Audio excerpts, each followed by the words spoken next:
our agenda for today is basically more focused on GIMI Impact final results. And I believe we couldn't make it to have the teams today because of the summer vacations. But we will have a video from them, right? From the presentation, right, Carly and Grayson? So maybe this is just to give a flavor of what are the GIMI Impact results, ideas coming from them to the interested ones. And I know Cynthia is interested. I had a training with her yesterday on GIMI Impact, and she wants to know further what is happening, what are the outcomes of this program, and others, I believe so. And maybe then we can have like more internal meeting and talk more about what is going on GIMI, what are the latest updates from the partners, but also on GIMI. Very good. So we're going to show the outcomes of the results of one pilot that was run in Canada. And then I think, Erila, it would be good for you to show people the websites that you've created and also information sources and anything else, so we can have other people be able to amplify and spread the message. So, okay. If I can jump in, Carly's got a great presentation to share. It's about 6 minutes, so I think we'll start with that one. Then I'll go through the outcomes of kind of how we looked at it in the lab. We were able to sneak in a small pilot for elementaries, and I want to show some pictures from that one. And then what I would like to actually ask is some folks on the think tank to help us kind of make this better. So maybe if you have ideas as we're presenting how we could fund the kids, I thought that might be a better way. So excellent. If I can put you on the spot to use unfamiliar technology, can you try and see if you can share that video with the sound?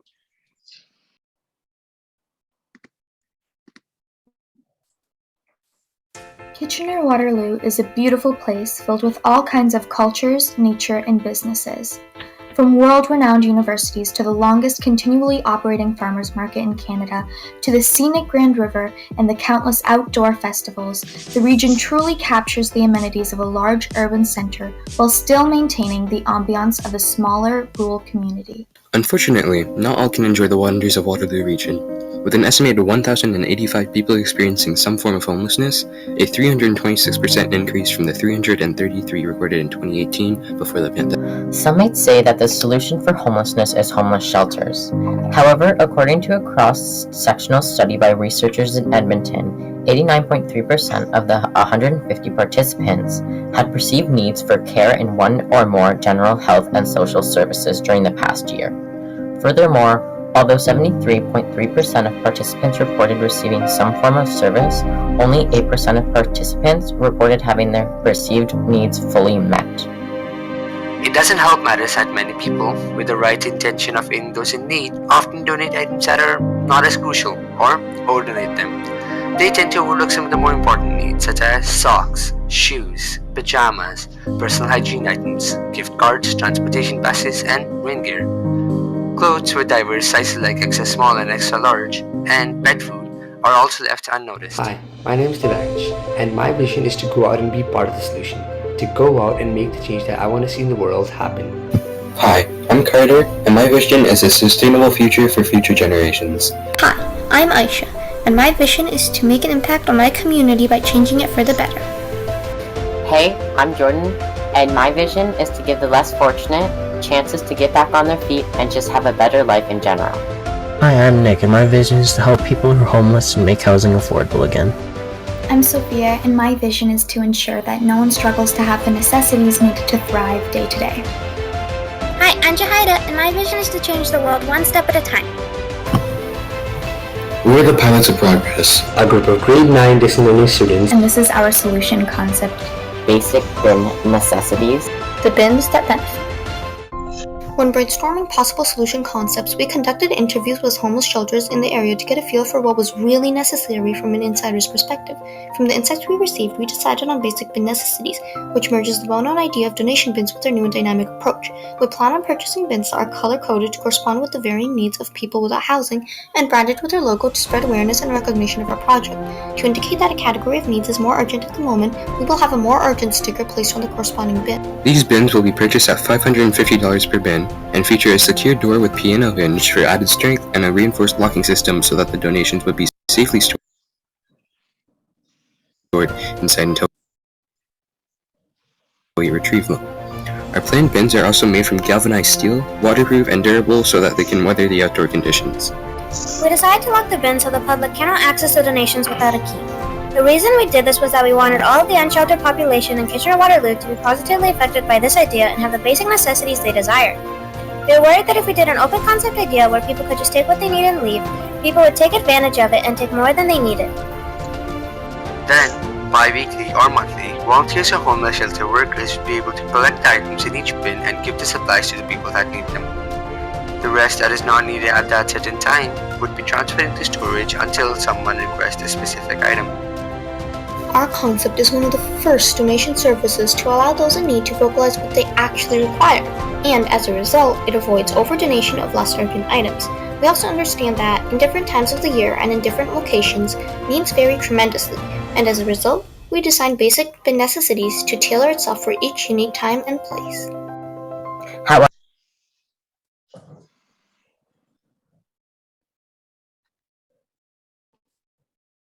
this is just a solution concept.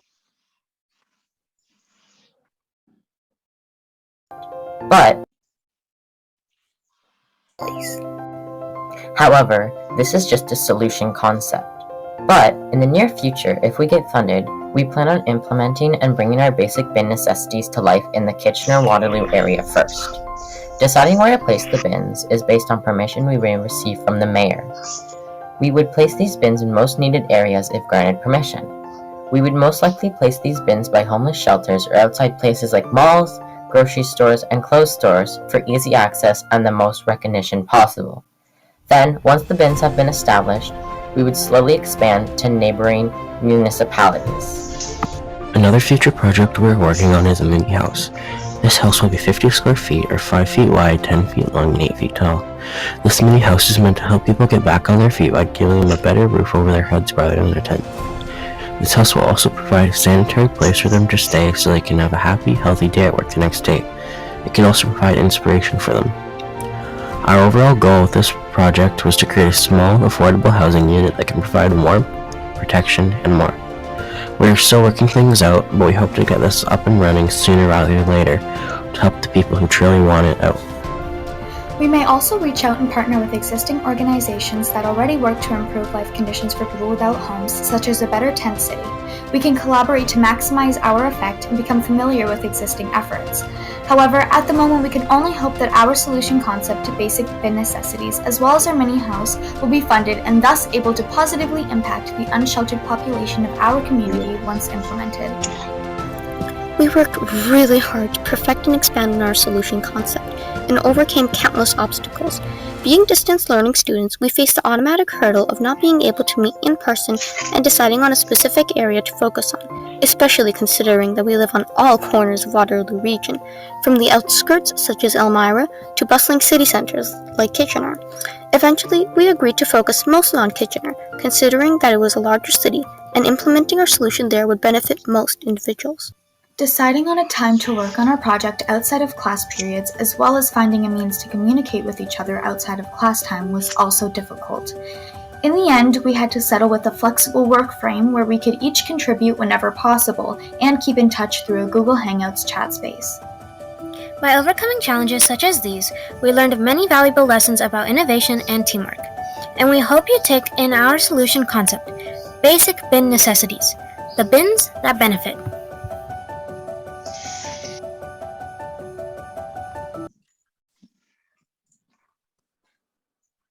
Oh, thank you, Carly.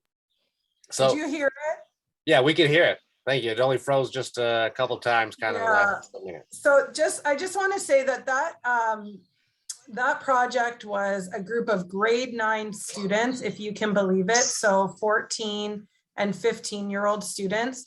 Most of the students that did it here were participating together in person, but that group was actually a group in our e-learning program.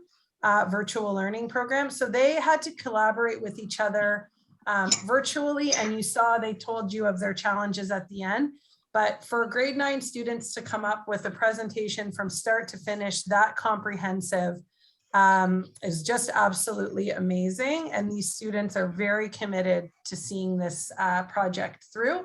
The photos that you saw at the beginning of the homeless encampment is something that is going on right now as we speak in our region. And it's a problem that the students were able to dig in and identify right away and start to create a solution for.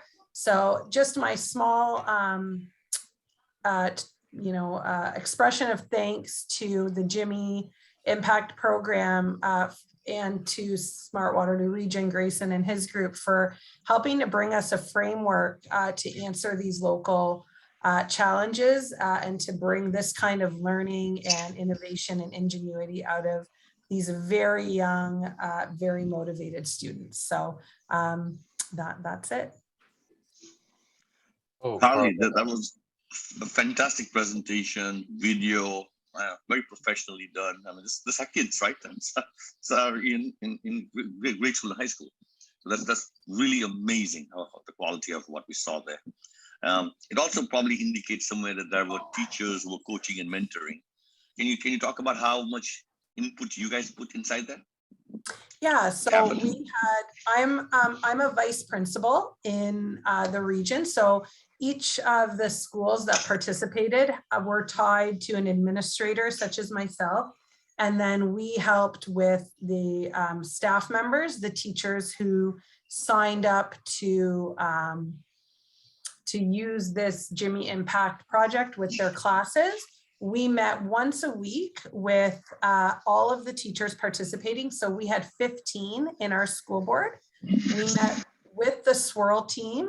So with Grayson, Lucas, and Jameeks, who are from the Smart Waterloo region. And we trained the teachers on the GIMI Impact on the training modules that Erila and her team came up with.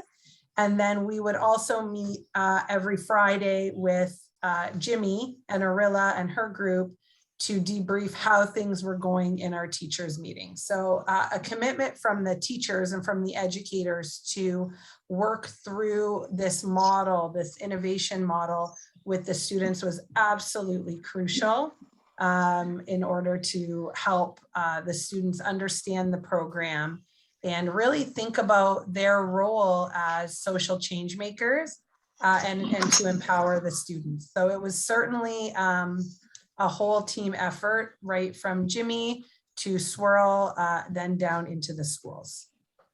Did the kids get a grade for that work? Were they given a grade or?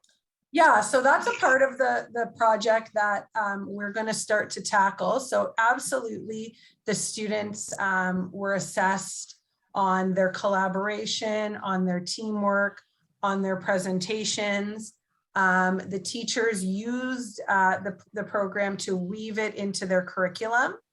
And so things like we held multiple pitch presentations, and we had community members, we had swirl, and the students stood up in front of 50 to 100 people and presented their projects. And then so the teachers could also get oral communication marks, final product marks, like you've seen. That video would have been something that would have been assessed, that kind of thing. And the marks are great, Hitendra, but I would say truly what we want to start moving to in our education systems and what we should start moving to really is skill-based and competency-based learning, teaching and learning.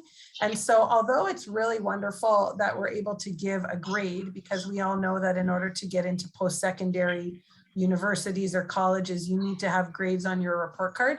What was really the most valuable was the journey for the students to go through and to understand the innovation process, the design thinking process. And I would argue, and so would my colleagues, my administrators that participated as well, that those are far more valuable than any mark we could have given the students, for them to actually learn and invest in their community and to really want to solve the problems that they're seeing in real time. So, you know, it would be really wonderful if we could convince the universities to let us submit videos like this to admit students into their programs. We are certainly not there yet, at least not in Canada, maybe in Sweden or Finland or somewhere that's a little more socially advanced than us. But in the meantime, certainly there were grades, but also I think more valuable lessons were learned in terms of their skill set. Great, thank you. Could you share a little bit what the role of Swirl was and whether you had sponsorship from organizations who really have the mission and the funding and support to implement these kinds of Sure, I'll let Grayson take that there. The lab, you know, obviously we're kind of the chief coordinator here between everyone. The region of Waterloo as a government, and I'll talk about this today, we're going to commit to funding a number of these ideas. This is perfectly in line with what my mission is, to make this the best community for children and youth and to get children and youth involved. I was talking to kind of our play lead, and he says, you know, this GIMI Impact, this is like Thor's hammer. I can, you know, we can go out, we have direct from the mouths of children and youth exactly what they want to see in society, and they can do it. And then to answer your question, Ron, a little bit more. So one of the things that we've been working on are partnerships with the business community. And through that partnership, they're actually going to help fund some of this. We announced a partnership with the Business Education Partnership of Waterloo Region, the local nonprofit. They've raised a couple $100,000 for creativity and to fund youth initiatives. And they love what this is, so they're going to fund this. So between us and the community, we have some first ideas funding just to complete that cycle. And then how we go forward, yeah, the intent will be to see if we can speak to some of the local community organizations as well as businesses to maybe start funding these a little bit further. And as we kind of expand this across Ontario and Canada, we would kind of shift our role to where we would fund almost an X prize based on kind of any type of problem that we saw had an immediate need. Because I think it's important that the students, even though they're in ninth grade, or maybe because they're in ninth grade, that they see a sense of how this is going to impact their community and people who have the funding and capability to make things happen. And it's important to them to understand how those people think and what it's going to take to make real change happen. If they want to be agents of change, they need to also be understanding kind of the motivations and response of people who can help them make things happen.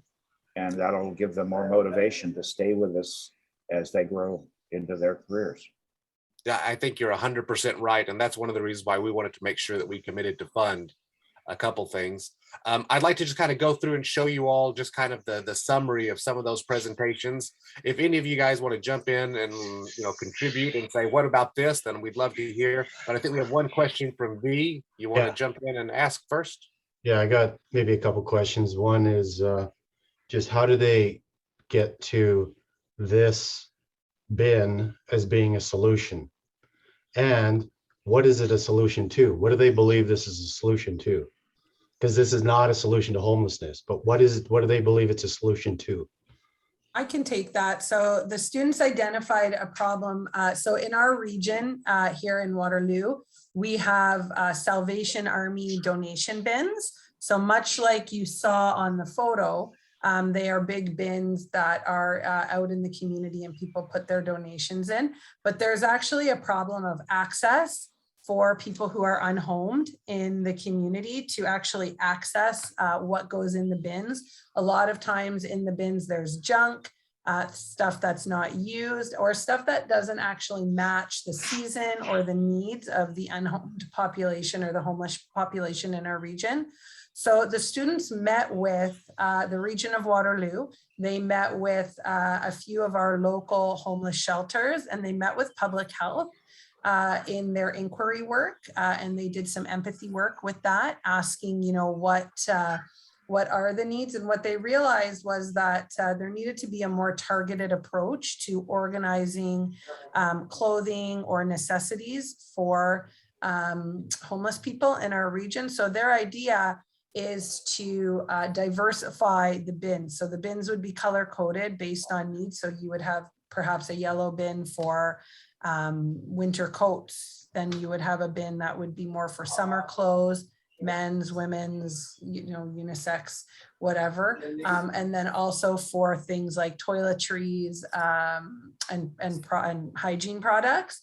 And then to further expand on that, then they would look at a volunteer base that would go through the bins and curate them and sort them. Because right now what you would see in our region are bins overflowing with garbage bags, even outside of the bins, because they don't fit. And there's not really a system of organization. So that's the idea that the students were working through, and that interview work and that empathy work in them actually calling out into the community was a big step for students for 2 years who have not really spoken to anyone except through text message, getting them to actually call and set up interviews in the community and things like that. So what I hear you saying then is that instead of it going to a place where it's resold, it's going to be given to homeless people. Absolutely. Yep. Yep. So it's going to be given to them for free. Absolutely. So the money needs to come from somewhere to do this. Yes. Okay, last question. What's the biggest assumption in this solution? That the student's biggest assumption? Sure. I'm not sure. I think maybe that they're assuming that they would have the volunteer base to actually get these things out into the community. If I can add, I think the purpose of today's presentation is not necessarily to dice the solutions, but to show that we have a methodology and an approach that allows students to be empowered to come up, to identify problems, to perhaps through creativity find new ways to find solutions, and even learn to pitch and communicate publicly what they're doing, which creates a much more a better student because they are much more aware, they are much more reflective, they are much more collaborative, and they are better communicators. So I'll take a bet that any of these answers the students come up with, more than likely 70, 80, 90% of them will not go very far. But the effort they put into it and the thinking they did, they changed. They changed. Now they know about the homeless issue. They changed, and they now have more empathy for that. And perhaps when they go work in the future, they may be the good citizens who will help solve this problem also. So multiple things. I'll stop there, Kali, but I think I just wanted to just make sure. No, Hitendra, that's, you know what, that's a perfect explanation, Hitendra. And I would also say, Vaughn, that you're right. A lot of these are unrefined. Absolutely. And the best part about GIMI Impact and our relationship with Swirl as a community partner is that there are adults like, Grayson and his team, like our educators and our teachers, who will take on the role of what you kind of just did, asking us to look at our solution and to look deeper and to refine. And our work with Swirl now will be inviting these students and these groups into a workshopping process where they will answer those kind of questions about assumptions held, feasibility, replicating things that are already existing, and that we're not just creating a final project that looks great and I can present it to people all over the world here today, but we're actually going to do something with that. And we're going to allow our students to see that they can be part of a change, that people do want to put money behind a project and see it come to fruition, even if it's not the exact project that they started with, which I'm sure you all know in business, that is how it works. The first idea is never the idea that goes out into the world, and there needs to be that refining and that workshopping. And that is our next step over the summer, actually, is working with Smart Waterloo Region and all of these students to refine and create projects that are, more realistic and more feasible. Yeah, that's great. Thanks. And I get what Hitendra is saying, and it's you're changing the thinking of these young people whose minds are still growing. So yeah, that's amazing. And you're teaching them the ability to innovate and to iterate and to keep refining their ideas. I think some of the direction could have been to a little more, low cost or no cost solutions. And it might even be it's just a team. We just go out and talk to people and help them feel normal again, help them feel normal, right? Great. Let's clothe them, house them. That's great. They need this. How about just making them feel normal again, like normal people, right? As a simple solution.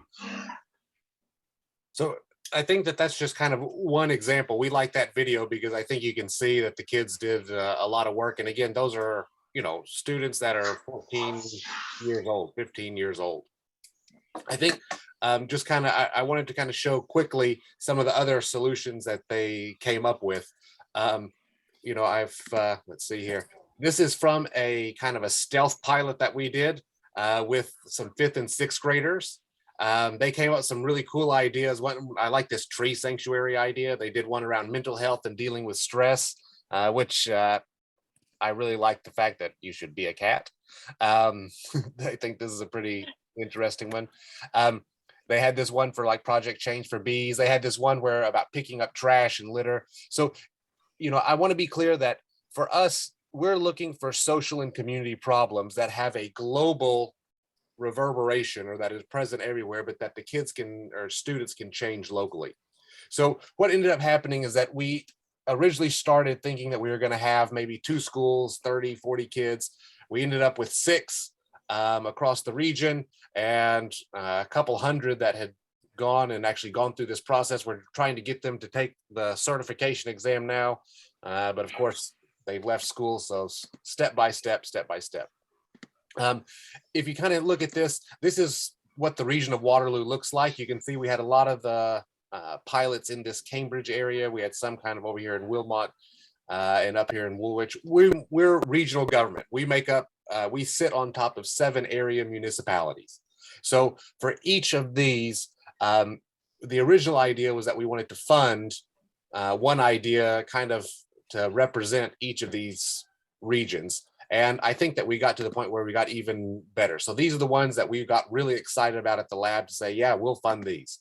So one is really simple. We think that this is just, back to Vaughn's about, what are free or low cost solutions. This is something important in Canada. We have an airport land acknowledgement.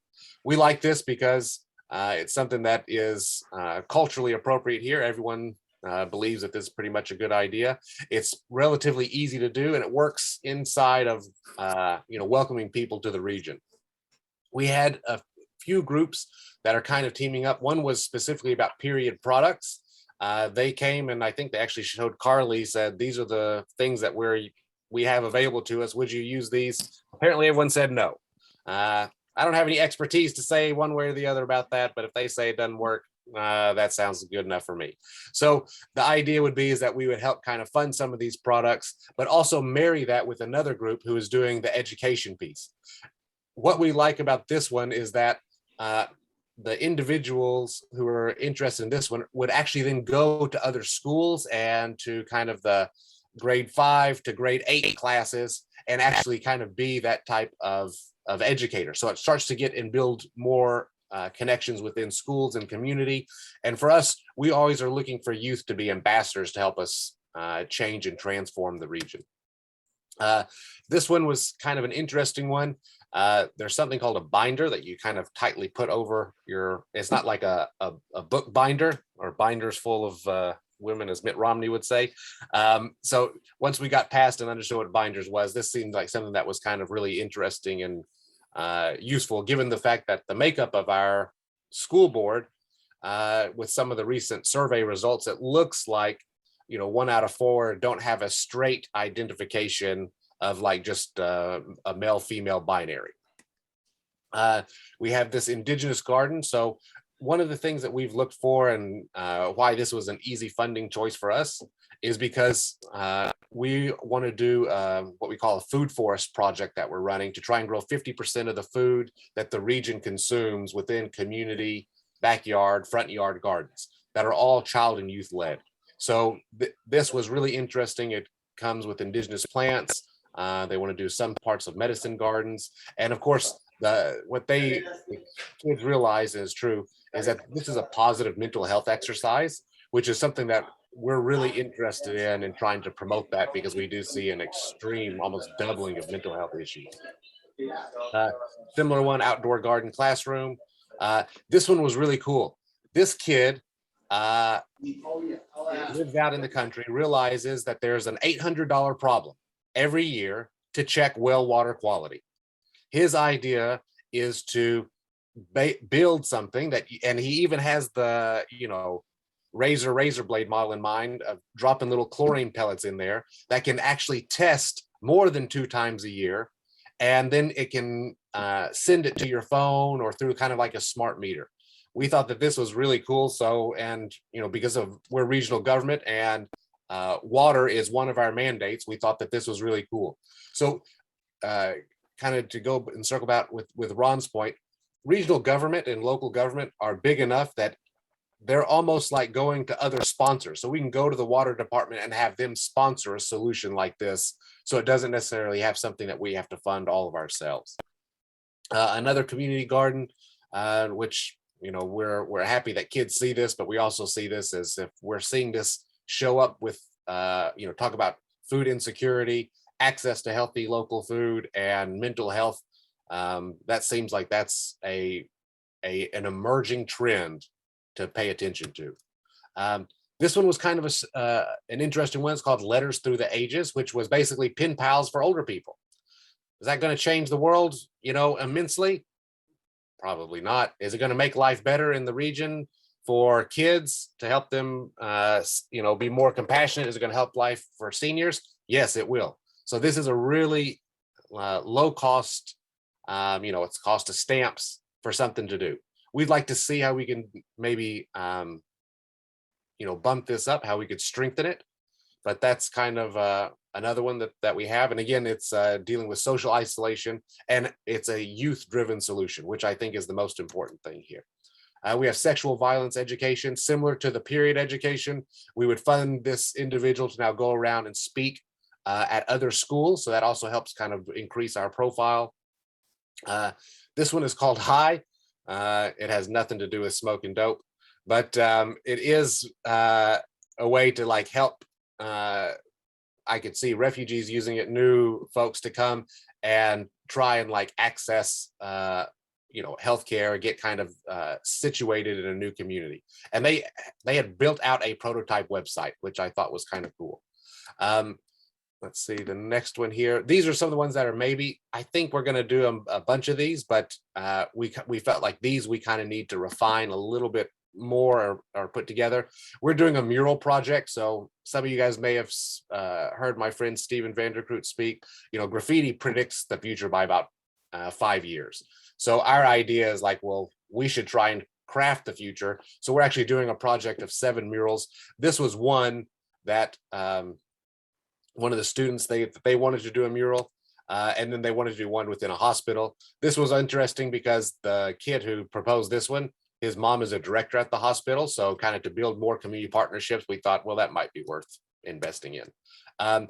This Air is a small town in the region. This was how can we, better create trails. This works for some of the other mapping projects that we're doing, as well as it's a really low cost, easy way to engage children and youth. And we're also trying to look and map at traditional First Nations trails within the region. So this was kind of one that we think we can fit into some other projects.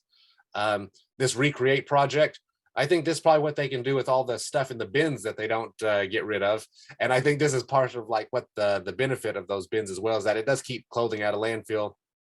But I like this idea is that they could kind of create new types of things. So we don't know what they could create, which is not why we were super excited about funding it, but we would like to see like what could they actually design? Is there something that we could kind of get a pattern down so that they could create new things? And then kind of like the me to we programs that you may see in your kids' schools, where they buy like a little hand done bracelet and it goes to fund some program in some other part of the world. Again, water education. We actually do this as a region, but this is now a peer-to-peer program, so that we would want to bolt on and kind of help with that. You see the homeless shelter bins. This was one of the ones that kind of we think, how can we kind of tweak this to make this where it's not recreating and not something that just kind of stays around? How can we do something a little bit to pep it up? They looked for a community service app. So, how could you like just kind of sign up and do some type of project in your community? This is something that we're really interested in because there seems to be a way or a lack of a way for volunteer hours for kids. We require it for high school kids to have co-op hours in certain programs so that they can, contribute to their community. So how we would do this in a way that's kind of more effective to mobilize youth, that's kind of how we see this. And we'd like to see if we could do something even bigger so that it's a way for youth to connect to youth and opportunity. Financial literacy has been something that youth have spoken about. So we have one program. We are trying to work with TD, so that's one of our biggest banks here, to actually just fund this and help scale it up. His idea was like Google ads targeted to kids. We said, well, maybe we can do something a little bit different. So this is one of the ones that we want to workshop a little bit. We had suicide support, which was again mental health. Kind of their idea was basically a website that pointed to another website. So we may want to try and work with them. How could they go more upstream? How could they participate in school, make a better environment, but just kind of give a little bit of pushback. And the hope is that when we get all these youth together, that they're going to kind of work together to help kind of fund. We can help them with some of the planning and logistics, but then the intent is that we want them to build it. The goal for the lab is that we either build for youth, which we want to do maybe 10, 20% of the time, build with them, which we want to do 30, 40, 50% of the time. And the rest of the time is that the youth say, just give us the tools and we'll do it ourselves. Foodo, this was how do you sell like discounted meals at the end of the day? I thought that was a nice one, not to waste food. There's a lot of things that happen around that, but can we link it to some of the ones that are looking for the homeless shelters? Can we link it to, students who are looking for low cost food? I think that and they actually built a demo of this. This school, in the same class, they actually built a touch screen from like manufacturing and milling the frame, putting the glass on, programming the Raspberry Pi. It was really incredible. This one, similar awareness against sexism, similar to the other education, where we would have them go out as ambassadors. This one, they just wanted to fix their field. This was the young kids, the youngest group, and you saw they had a thing around trash. They were really fun. They had a little game, and they had a coffee cup that you could see, one that had a lid on it, and you can't recycle it. You can't throw it in the trash. You have to separate it and do that. So it's things like that are kind of small, but their idea was it would just make our lives better if you could fix our field so it was clean. So we think that that's a really good idea. Talk about local impact, which is kind of what we're all about. Another community garden, which a collaboration. And then these were just kind of ideas fragments. We wanted to give feedback to all of them, but it wasn't quite, they were good ideas, but we didn't know how to implement them right now. So one was this scholar study. So how do we basically create an application wizard for kids so that they could kind of get a bunch of these, grants and resources and things like that. Obviously, kids in high school are thinking about that. So that's kind of where this idea came up. They wanted to do a year-long food drive. We didn't know how that was different from other things. But we wanted to kind of explore more to see if maybe there was something that was, interesting or that would change how we looked at food security.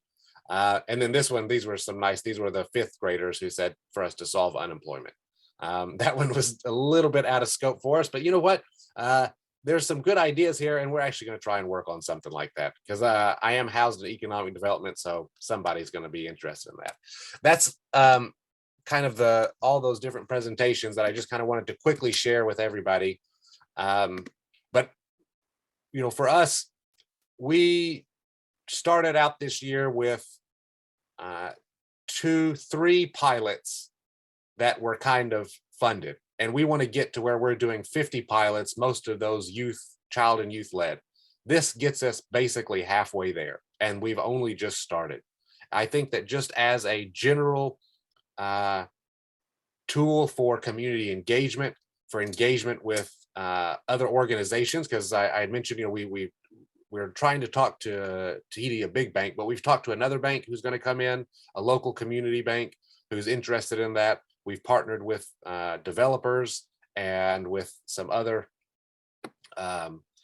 nonprofits. So this is just starting to, I think, snowball. And that's really what I'm interested in, is that we end up having a tool and a shared language to get people involved in contributing to the community, starting with children and youth. So I just like to thank again Erila and Jimmy for making such a great curriculum. We had a really successful pilot, and I'm looking forward to kind of giving an update next year about how we extended that and what happened. So that's all I have to say about that. Thank you, everybody. I'll answer questions if anybody has it.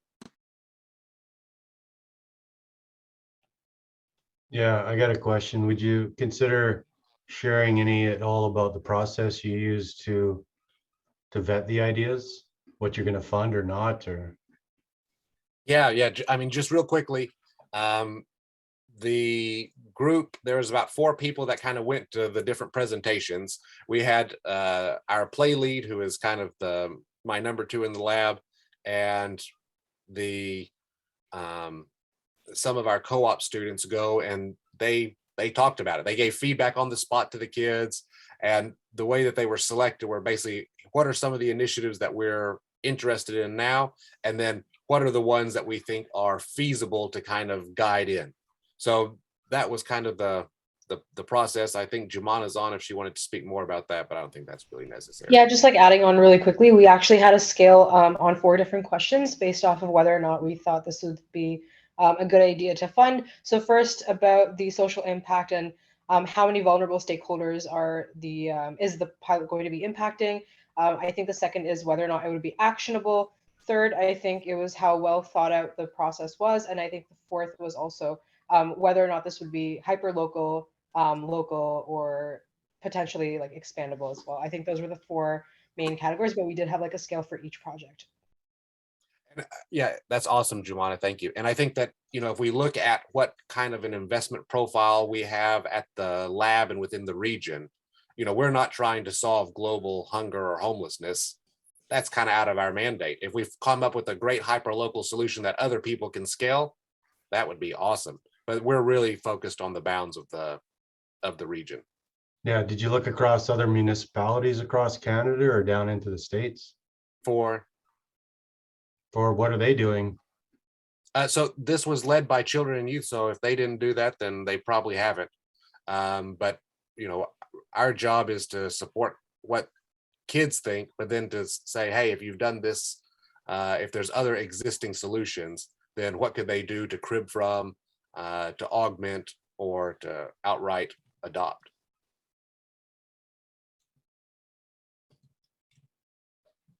Grayson, if I can jump in, I have a question, and maybe this is more also for others to understand. We talked about the perspective of students, and I saw also from their testimonial that most of them discovered their passion about particular social issues. They learn more about innovation.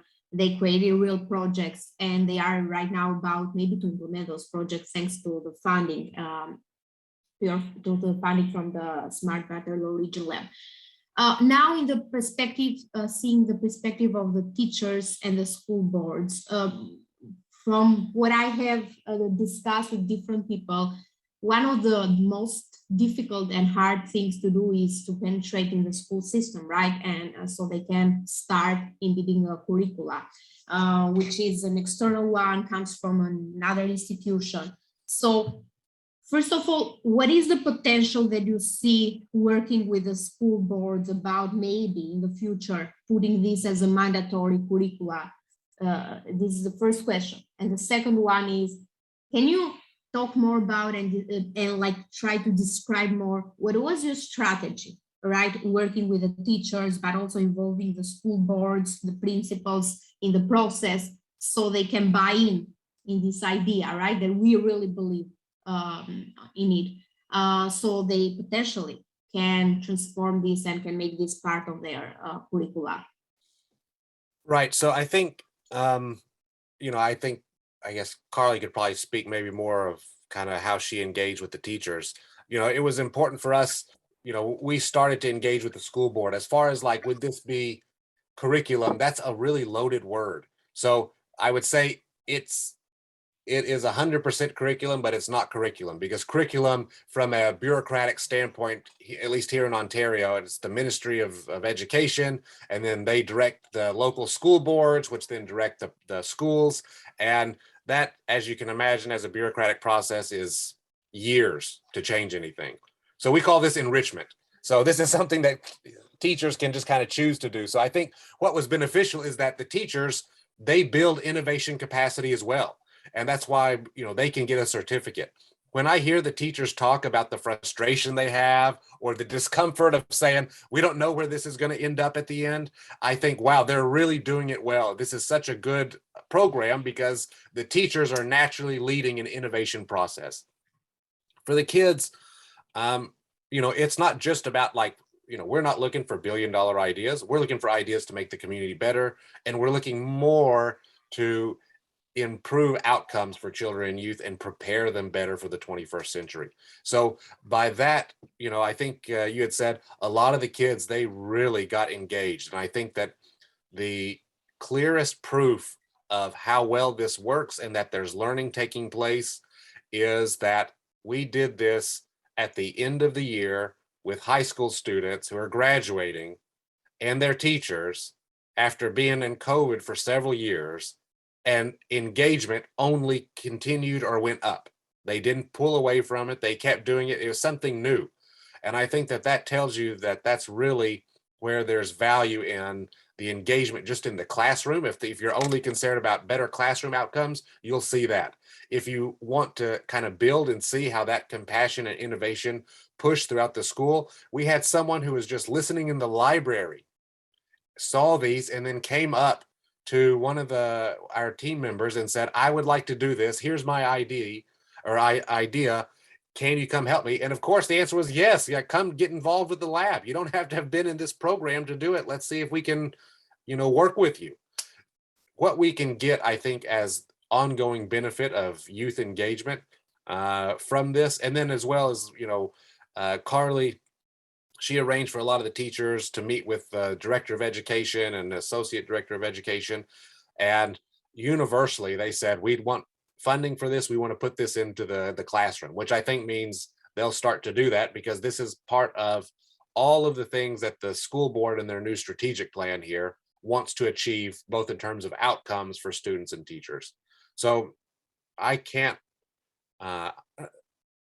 be happier with how this turned out, and I'm looking forward to how this will start to scale.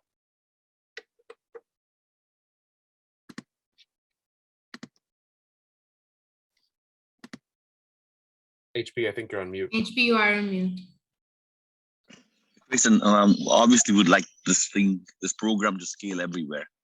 And we all believe that experiential learning, problem solving, collaborating, teaming is a great way for young people to become adults and become contributing citizens. So back to Erila's question, there could be two approaches. One is the approach of trying to get the school systems to eventually say it's part of their curriculum, but there might be another one called virtual ambassadors. And it's virtual. There's one or two of them in every university or every high school. And these guys are the champions. They carry the badge, they carry the flag, and says, "Look, I will run this program every year." And they get the curriculum, they get a community built around it, so they can talk to each other and continue adding, modifying, deleting to the curriculum also. But I think the virtual way of doing it, a virtual community, survives all kinds of organizations and all that. And sometimes it's much more powerful, it's more tribal, and it's more powerful. So I wonder if there is something about this program that creates a loyalty, a feeling that we as teachers are onto something that's very different and better, and therefore it becomes a movement or a campaign that goes on without us. So I'll stop there and just ask Carly and Grayson for you guys to answer that question. Carly, I asked the question. Jump in. So yeah, I think there are other ways to do it than through the school board, and I think that may be, in some ways it could be better. This builds unique engagement for anyone like in the GIMI network who wants to do this. this is what I would say is the ultimate leader for the GIMI suite of certification and services, because we're addressing children and youth. If this is the curriculum that they learn, later on, they're going to be comfortable using GIMI in their professional careers. How we continue to scale this, we've looked at, there's an organization here in Canada that does curriculum with schools. They're in school boards, but also without. So we've looked at those types of partners who've navigated those relationships to help working with I think having that training for the teachers was key, but those are just some kind of thoughts that for how to scale, just kind of high level. At a kind of more in-depth level, if anybody is endeavoring to kind of roll this out, Carly and her partner, Vice Principal Sandy, are available to kind of help work both with teachers and with you. The lab, of course, where that's kind of part of our mandate, is to advise on scale. So if there's a conversation that we can have, offline, how we can support that, 100%. Grayson, can I just add one more thing though? Although I think there are, other avenues to do this, other than partnering with a school board, I think that partnering with a school board is your best way to reach students who wouldn't traditionally have the opportunities to participate in these programs.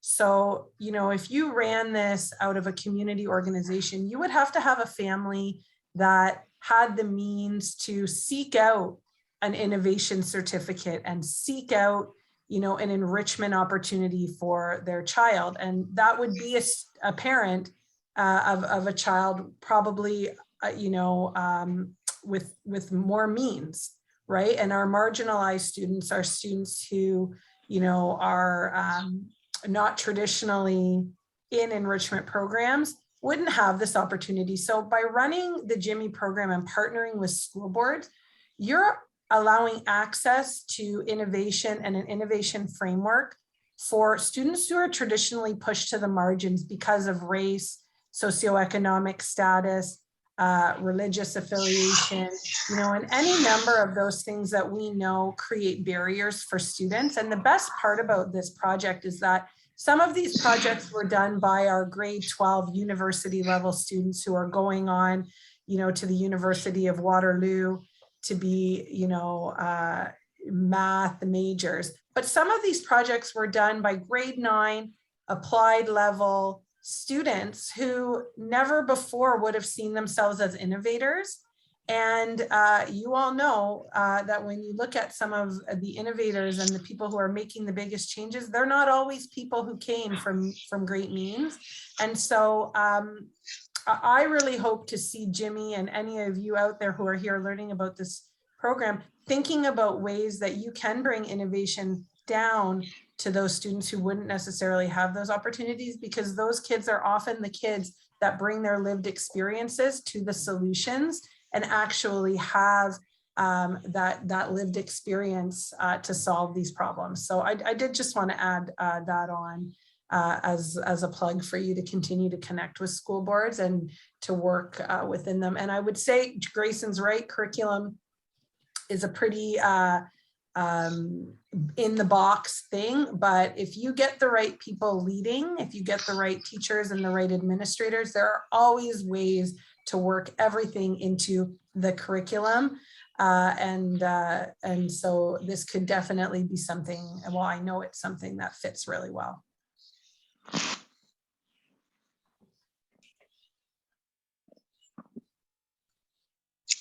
Great. Okay, Grayson, what's your ask right now? What will make you or help you get scale up further? Is it more pilots? Is it more money? Is it a better website? What are the things that will help make GIMI Kids or GIMI Impact spread across the world? Yeah, so I think that there's a couple key things that we're looking for here. One is within the Waterloo Region District School Board, can we get some funding to, especially to allow Carly to kind of maybe help oversee this rollout across the region? That would be incredible if we could do that. So I think getting it into more schools, expanding it, and having this as part of kind of a yearly exercise is probably, that's kind of one of the first things we're looking at.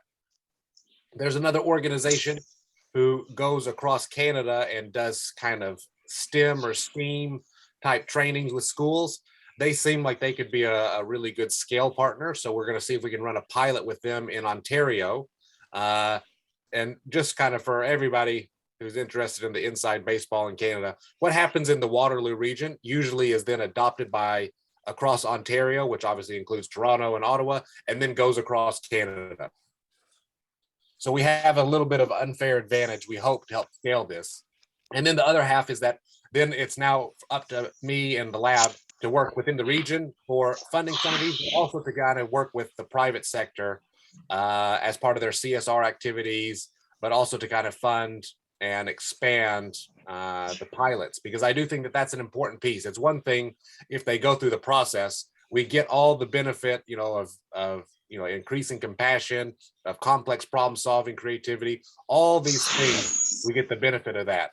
What I am hopeful is that we can then extend that into actually implementation, which I think, entrepreneurship is not for everyone as a risk, but the skills you learn doing it, I think, are benefit all people. So it's good if we can find a low risk way to do that. And I think that's what this allows us to do. Any questions from anybody in your region that you might want to take this to your and do something with it?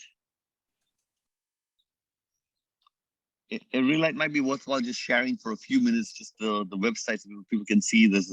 She sent the link already to all of you, but there is a website, so maybe you might want to share that.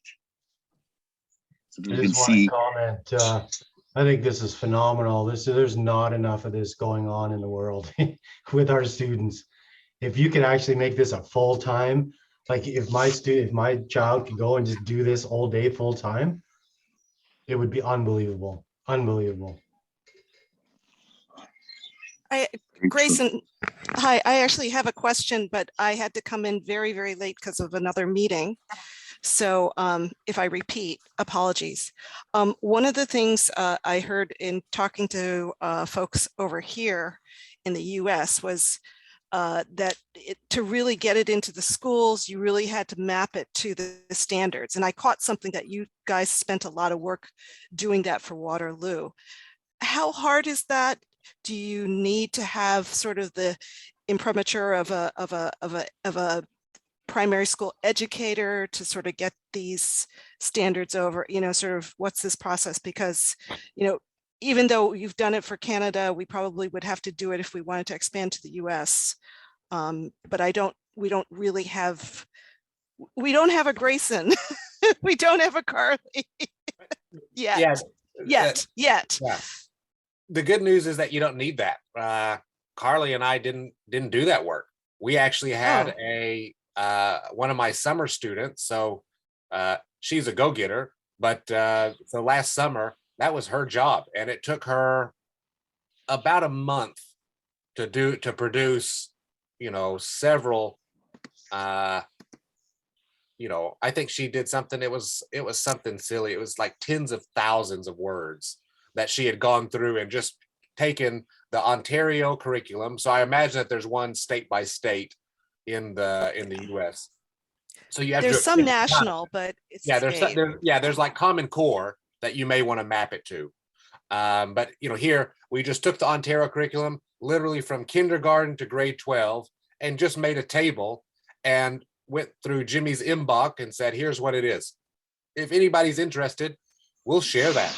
Like, we're happy to share that as a map. And all you need to do is just wherever it says Ontario or Canada, strip out that column and put in whatever your local school curriculum is. Like, we've tried to, we have design for this. We have stickers, we have buttons, we have shirts that you can use if you're going to adopt the program. We wanted to make it where it's just kind of a quick package that you can pull and teachers can pull. There it is. There's that cool logo design of GIMI Impact with that great saying, innovation that can change the world. We like it. There's a poster we have that says innovation that can change the world now. So that's kind of all the stuff that, I think you can kind of put together as a package. But and Julie, it's also a great it's an awesome leadership opportunity for educators and administrators in wherever, like the US, Canada, all over the world. People are always looking for something to sink their teeth into. Vaughn, obviously the dream would be for our school board to say to myself and my partner Sandy, who couldn't be here, hey, we're going to let you two be in a room and do this all day, every day, and let's get GIMI Impact and GIMI Innovation into grade, kindergarten through to grade 12. We're working up to that big ask of our director of education. But Julie, there's always people looking for an extra leadership bump. And, we are always willing over here anyways to chat with whoever about how to make that happen and how to kind of move in the education space in ways that would make the people making those big decisions kind of sit up and take notice. And it is not as complicated as it might seem. Grayson's right. There's just some tweaking and some ways to make it a little more seamless, but this is the impact of this, no pun intended, and the meaningful results speak for themselves. So okay. So it sounds like it's easy, not easy, but there are people who want to do this, and that if you're saying a summer student could match up these requirements, then it's maybe a painstaking but not crazy thing to do. Like you could get an intern to work on it, correct? But you're saying also, is the similarities between these requirements across states and stuff, it makes it like now that you have one district done, it's an easy crossover to another? Carly's nodding. Yeah, Grayson hasn't nodded yet. Absolutely. Think of it's global competencies and it's skill-based learning. And all you would need was somebody to kind of look at that. And because inherently in education, we are teaching kids how to be good people. And so you can find that in any geography, social studies, English. English is the easiest curriculum to weave this into because it's all about communication, collaboration, oral, problem solving, critical thinking.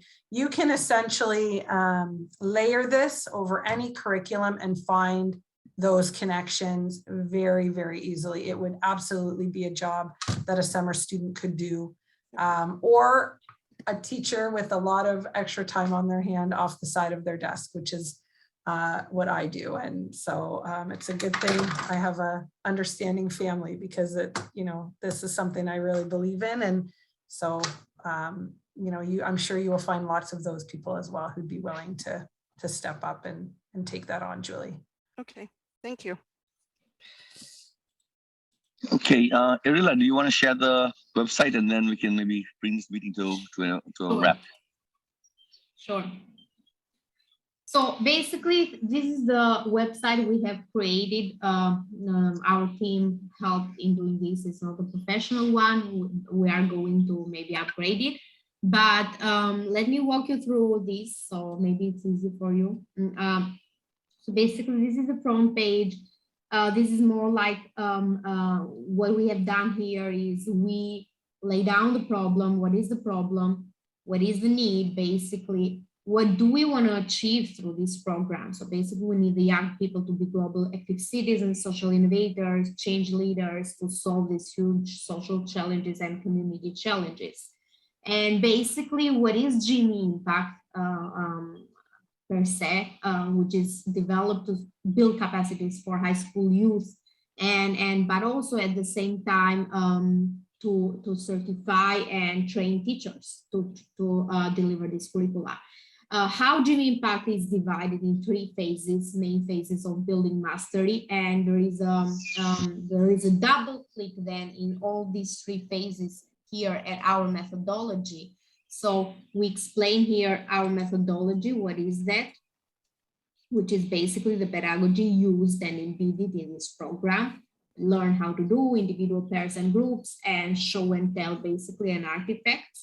And then there is double click in each of these phases. The first phase, inspire, what are the expectations, what are the success criteria, what are the modules, and the same for each of those. Now, going back here, so basically beside explaining how the curricula, or let's say the program is divided into modules and sections, basically what do we provide in this program? So we provide a course curricula, the e-learning system, a support and pilot reference, thanks to the Smart Waterloo region, innovation tools and ideation techniques, booklet of challenges, and certification for teachers and students in the end. So right now, let's say that we are, the students are taking the exam on GIMI Impact, and we are like around 400 students are about to get certified, but also the teachers are getting the certificate on this program. What is the impact of this program? What are the business models, how we can work on that? And this is something that we can even discuss it further with everyone who needs to replicate this in their countries, who is driving the initiative. Here, World Social Challenges, this is a e-library, I would say, of all main SDGs and challenges that young people face. What we have, it's very important because social challenges, raising awareness on social challenges is a huge chunk part of this program, because in the end, this is the main goal, how they can use innovation to solve social challenges. So what is our interest here, or our purpose here, is to raise awareness and raise their understanding on the social challenges. So you can go through this all and you can click in each of these and you will find further information. For example, what is climate change? A sort of urgency made public by a figure or a famous person. What are the costs of ignoring the problem? What are the benefits driving positive change? Who is a young peer, basically, who is championing this, tackling this challenge, basically, like Greta Thunberg on climate change? What is a case study, maybe from an angel or maybe from a company who is doing something to solve climate change? And we have done this for all of the social challenges that you saw there. And you have also here, if you want to go use the drop-down list. And then we have the first case study, Canada, and this is a work in progress because here there are the main results at high level, testimonials from teachers, testimonials from students. But what we are doing right now, we are including all the ideas that Grayson presented today. We are putting here. So because one of the questions I get most is what are the ideas that the students came up with? It seems that people are interested on that. So we are putting all this here, and Grayson is building with the team is building a video on how we can cover the whole program. So we can put it here and you get some real flavor of this pilot. And basically this is it. This is the main thing. But of course, beside this, we have a brochure. I can share with you here, and which is like the brochure pitch. But also with whoever is interested, like Cynthia, one of our partners who is interested, we have shared all the booklets that we have, the manual for teachers, the manual for students, the booklet of challenges, and the LMS system. So we are building this course online right now. It's a support for the program, whoever is doing that face-to-face, but we are trying, to update it in the next version. The online course as well.